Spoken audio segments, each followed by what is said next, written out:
దుష్టుల మార్గమున నడవద్దన్నాడు, పాపుల మార్గమున నిలవకూడదన్నాడు, అపహాసకులు కూర్చుండే చోట కూర్చుండకూడదన్నాడు. నిజమే. మరి ఎటువంటి చోట మనము నడవాలి, ఎటువంటి చోట మనము నిలవబడాలి, ఎటువంటి చోట మనము కూర్చోవాలి?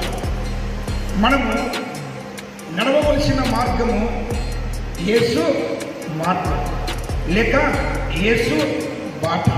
ఇది యెహోషువ 1:9 అంటాడు, నీవు నడుచు మార్గం అంతటిలో నీ దేవుడైన యెహోవా నీకు తోడుగా ఉంటాడు. అనగా దేవుని మార్గములో, యేసు మార్గములో నీవు నడిస్తే ఆయన తోడుగా ఉంటాడు, నీకు కాపరిగా ఉంటాడు. రెండవది నిలవబడే స్థలం. నిలవబడే స్థలము ఎలాగ ఉండాలి అంటే లూకాసు వార్త 18:11 జ్ఞాపకం చేసుకున్న రీతిగా దేవుని మందిరములో లేక దేవుని మందిరము బయట నిలబడిన ఆ సుంకరి చేసిన ప్రార్థన నిలవబడి, దేవా పాపినైన నన్ను కరుణించు అనగా నీవు నిలవబడి నీ ఆత్మనాదము, నీ ప్రార్థన దేవునికి వినపడే రీతిలో నీవు చేయాలి. మూడవది కూర్చునేటువంటి ప్రాంతం.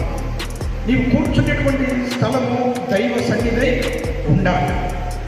లూకాసు వార్త 10:39 మరియా యేసు పాదముల యొద్ద కూర్చొని ఆయన బోధ వినుచుండెను. అనగా నీవు కూర్చుండే స్థలము దైవ సన్నిధి, దేవుని దగ్గర దేవుని బోధ వినే రీతిగా ఉండాలి.